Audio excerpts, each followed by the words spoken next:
마태복음 1장 21절로 23절까지 말씀을 한 절씩 교독하겠습니다. 아들을 낳으리니 이름을 예수라 하라. 이는 그가 자기 백성을 그들의 죄에서 구원할 자이심이라 하니라. 이 모든 일이 된 것은 주께서 선지자로 하신 말씀을 이루려 함이니 이르시되 보라 처녀가 잉태하여 아들을 낳을 것이요 그의 이름을 임마누엘이라 하리라 하셨으니 이를 번역한즉 하나님이 우리와 함께 계시다 함이라. 오늘 읽은 본문의 말씀은 예수님은 어떤 분인가 또는 예수님은 누구신가에 대해서 서술하고 있다고 할 수 있습니다. 우리가 예수님에 대해서 잘 알고 있다고 생각하지만 의외로 잘 모르는 부분들도 있고 또 알고 있어도 그 의미를 깊이 생각하지 못하고 있는 부분들도 있는 것 같습니다. 오늘 이 본문의 말씀을 통해서 예수님은 어떤 분인가에 대해서 다시 한번 생각해보고 예수님을 더 깊이 생각해 봄으로 우리의 신앙을 다시 한번 점검해보고 예수님의 사랑과 그 은혜를 생각해보는 시간이 될 수 있기를 바랍니다.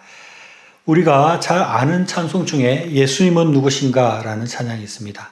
그래서 그 찬송가의 가사를 보면 예수님은 누구신가 우는 자의 위로와 없는 자의 풍성이며 천한 자의 높음과 잡힌 자의 노임되고 우리 기쁨 대신에 이렇게 되어 있습니다.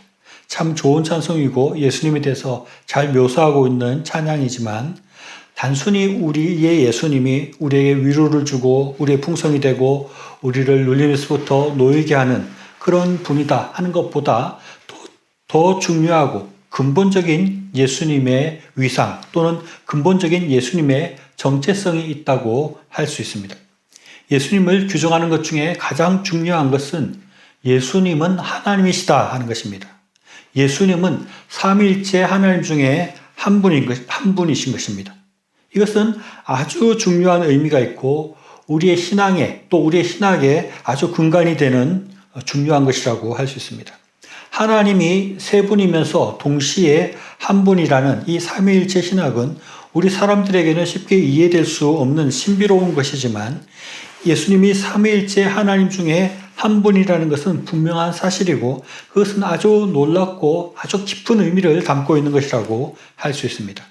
하나님은 아담과 하와의 타락으로 인해서 영원히 죽을 수밖에 없는 우리 인간들을 구원하시기 위해서 예수님을 이 땅에 보내어 주시고 십자가에 못 박혀 죽게 하심으로 우리의 죄를 대속하시고 우리를 구원하셨습니다. 그런데 여기 아주 놀라운 신비가 있는 것입니다. 그것은 예수님이 하나님이시라면 하나님께서 우리를 대신해서 죽으셨다는 그런 의미가 되는 것입니다. 창세기 3장 말씀에 보면 하나님께서 아담과 하와를 타락하게 한 뱀을 저주하면서 15절에서 이렇게 말씀하고 있습니다.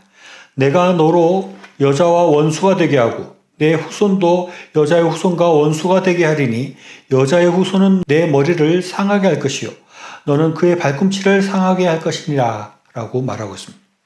예수님이 하나님이시라면 하나님이 여자의 후손이 되어서 하나님이 십자가에 죽으심으로 사탄의 권세를 물리치고 우리를 구원하시겠다고 말씀하고 있는 것입니다.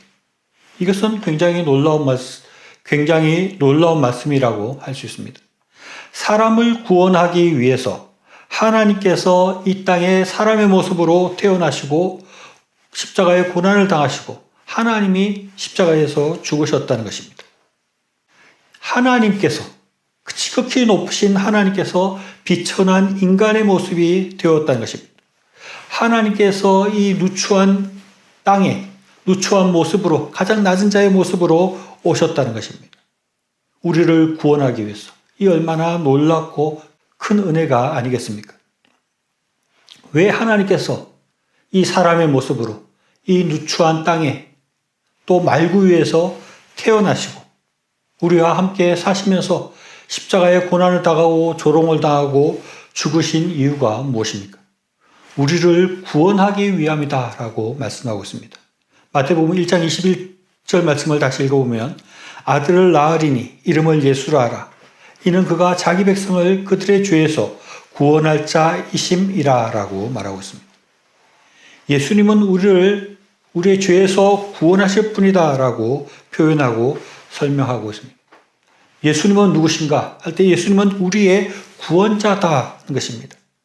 이제까지 말씀을 정리해 보면 이 예수님은 하나님이신데 그런데 그 하나님께서 이 누추한 땅에 오셔서 사시고 죽을 수밖에 없었던 이유는 우리를 죄에서 구원하기 위해서 그렇게 하셨다는 것입니다. 하나님께서는 이 세상을 정말 사랑하셨습니다. 하나님께서 창조하신 이 세상을 하나님 보시기에 좋았다 말씀하시고 이 세상을 사랑하셨습니다. 그리고 하나님의 형상대로 지은 사람들을 지극히 사랑하셨습니다. 그런데 아담의 범죄로 인해서 이 세상이 어그러지고 아담의 범죄로 인해서 사람은 영원히 죽을 수밖에 없게 되었습니다. 그것을 하나님께서는 회복하기를 원하시고 그 사람들을 살리시기를 원하시는데 그 방법은 오로지 죄가 없으신 예수님, 다시 말하면 하나님 자신이 직접 죽는 방법밖에 없었던 것입니다. 그래서 하나님이신 예수님이 이 땅에 오시고 하나님께서 우리를 대신해서 십자가를 지시고 죽어주셨다는 것입니다. 여기서 우리가 깊이 생각해야 할 것은 그로 인해서 주어진 이 구원이 얼마나 우리에게 귀중하고 대단하고 큰 것인가 하는 것입니다. 우리는 예수님 믿고 구원 얻는다는 것에 대해서 어떤 때 보면 너무 쉽게 생각하는 경향이 있습니다. 쉽게 구원을 얻을 수 있는 것이라고 생각하는 것입니다. 우리에게 주어진 그 구원이 그렇게 대단하거나 굉장한 것이 아니라고 생각할 때가 있다는 것입니다. 그러나 우리가 잘 생각해 보아야 될 것은 우리가 얻게 된 이 구원, 우리가 가게 될 그 천국에 대한 보장은 예수님께서 십자가에 죽어주신 것. 다시 말하면 하나님께서 우리 인간을 위해서 죽어주심으로 우리가 그것을 얻게 되었다는 것입니다. 이것이 얼마나 값진 것입니까? 이 세상에 하나님 목숨보다 귀한 것은 없는 것입니다. 예수님 목숨을 통해서 우리가 구원을 얻고 저 천국에 들어갈 수 있게 되었다는 것입니다. 우리가 그래서 이것을 깊이 생각해야 됩니다. 우리에게 주어진 이 구원이 얼마나 큰 것인가를 생각해야 합니다. 또 이어지는 23절에서는 보라 처녀가 잉태하여 아들을 낳을 것이요 그의 이름을 임마누엘이라 하리라 하셨으니 이를 번역한즉 하나님이 우리와 함께 계시다 함이라 라고 말씀하고 있습니다.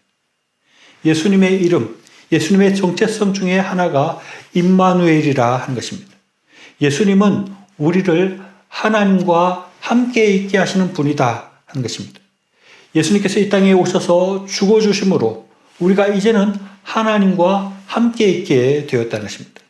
그 전에는 우리가 하나님과 함께 있지 못했는데 예수님께서 우리를 구원하시기 위해서 이 땅에 와서 십자가를 주고 죽어주심으로 말미암아 우리가 하나님과 이제 함께 있게 되었다는 것입니다.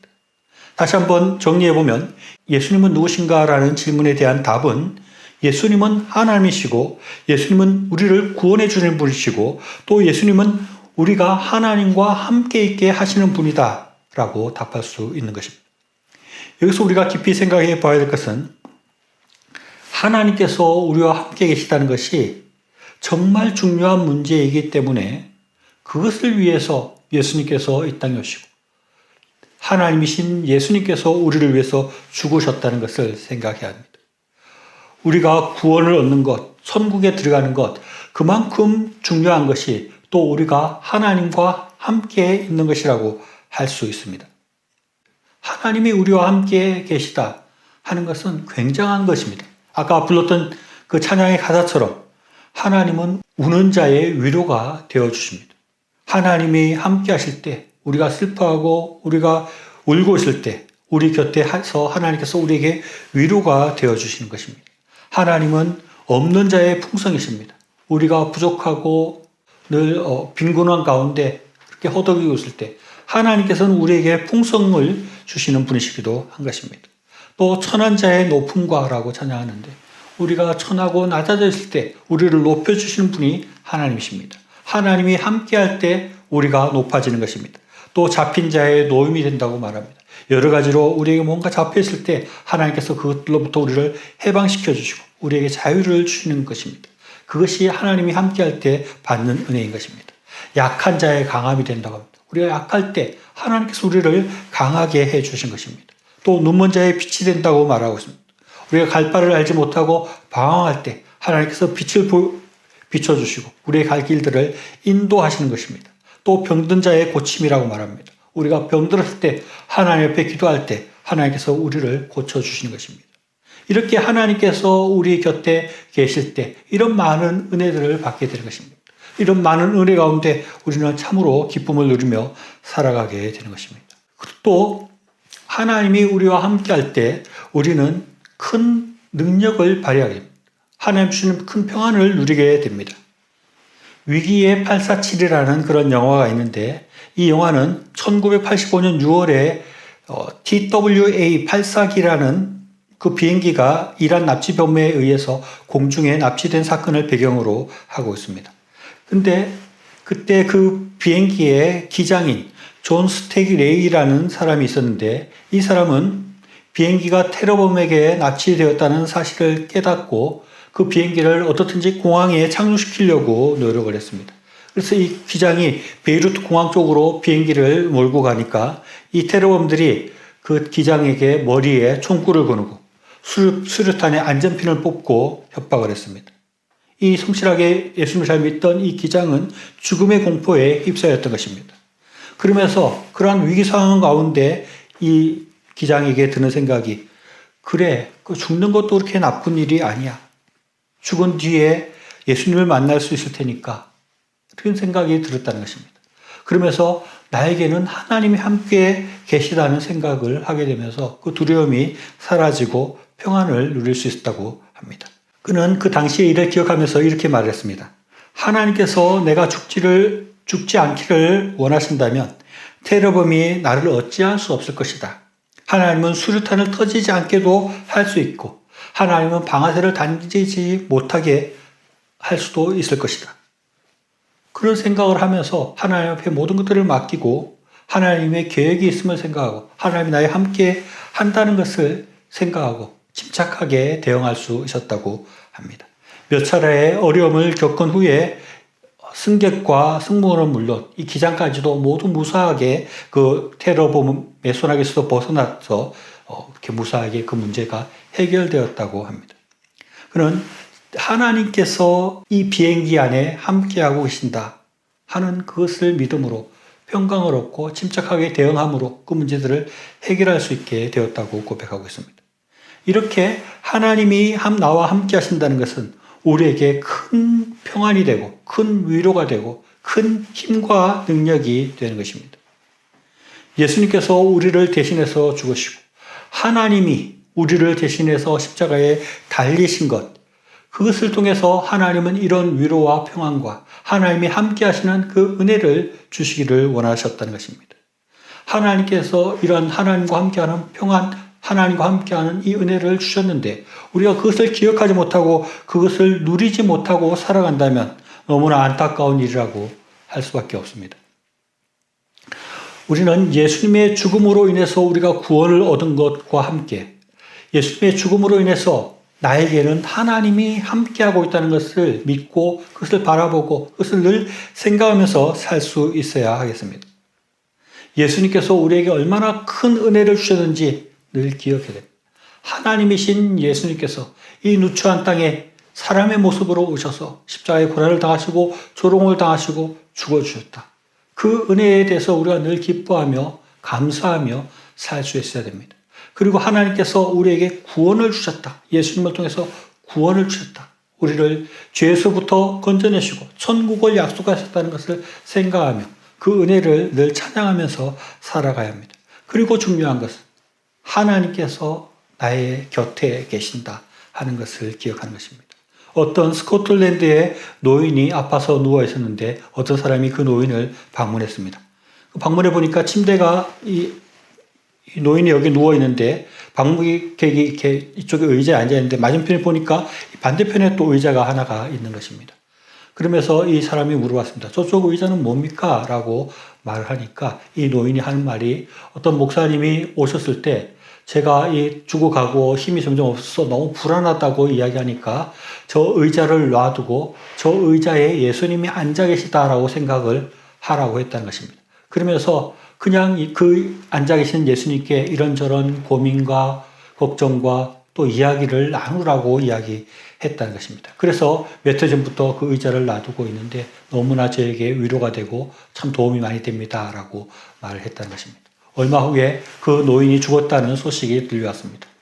그런데 그 노인이 그냥 죽은 것이 아니라 그 의자를 붙들고 예수님이 앉아 계셨다고 생각하는 그 의자를 붙들고 숨을 거두었다는 그런 소식을 들었다는 것입니다. 하나님이 우리와 함께 계시다는 것을 우리가 의식하고 살아가는 것이 이렇게 우리에게 평안이 되고 우리에게 힘이 되고 능력이 되는 것입니다. 죽음의 순간까지라도 예수님이 옆에 계시다는 것을 그 노인은 생각했기 때문에 평안한 가운데 죽음을 맞이할 수 있었습니다. 우리도 살아가면서 하나님께서 나의 곁에 계신다 하는 것을 생각하고 살아야 됩니다. 의자에 앉아계신 예수님을 늘 생각하고 살았듯이 우리도 하나님께서, 예수님께서 나의 곁에 늘 계시다 하는 것을 생각하면서 살아야 됩니다. 그럴 때 우리는 힘을 낼 수가 있고 우리는 위로를 얻을 수 있고 우리는 그 어떤 어려움 가운데서도 벗어나 능력 가운데 살아갈 수 있게 되는 것입니다. 하나님이신 예수님께서 우리에게 어떠한 은혜를 주셨는가? 예수님께서 우리를 구원하시기 위해서 우리를 이렇게 천국을 가게 하기 위해서 십자가에 못 박혀 죽으셨다는 것을 늘 기억하며 그것을 감사하며 그것을 찬양하면서 살아가야 하겠습니다. 그리고 하나님께서 그 은혜로 말미암아 지금 내 곁에 계시다. 임마누엘의 하나님께서 내 곁에 계신다는 것을 늘 기억하면서 살아야 됩니다. 그것을 기억하지 못하면 예수님의 그 십자가의 은혜가 무산되는 것입니다. 아무 쓸모없는 것이 되는 것입니다. 하나님께서 지금 내 곁에 계신다. 내 옆에 계신다. 내가 어디로 가든지 나에게 함께하고 계신다. 나의 앞에 계시고 나의 뒤에 계시고 나의 옆에 계시고 나의 위에 계시면서 나를 지키시고 인도하시는 그 하나님을 생각하면서 그 하나님 앞에 늘 우리도 말을 건네야 됩니다. 우리도 기도해야 되는 것입니다. 하나님 이런 어려움이 있는데 어떻게 해야 됩니까? 하나님 이런 문제가 있는데 해결해 주옵소서. 하나님 어디로 가야 됩니까? 늘 물으면서 살 수 있어야 됩니다. 우리가 주님의 은혜를, 그 십자가의 은혜를 더 깊이 생각하며 감사하며 또 그 십자가의 은혜를 보답하는 삶을 살아가고 임마누엘의 하나님께서 늘 나와 함께 계시다는 것을 깊이 생각하며 믿고 나아가는 저와 여러분의 신앙이 되시기를 바랍니다.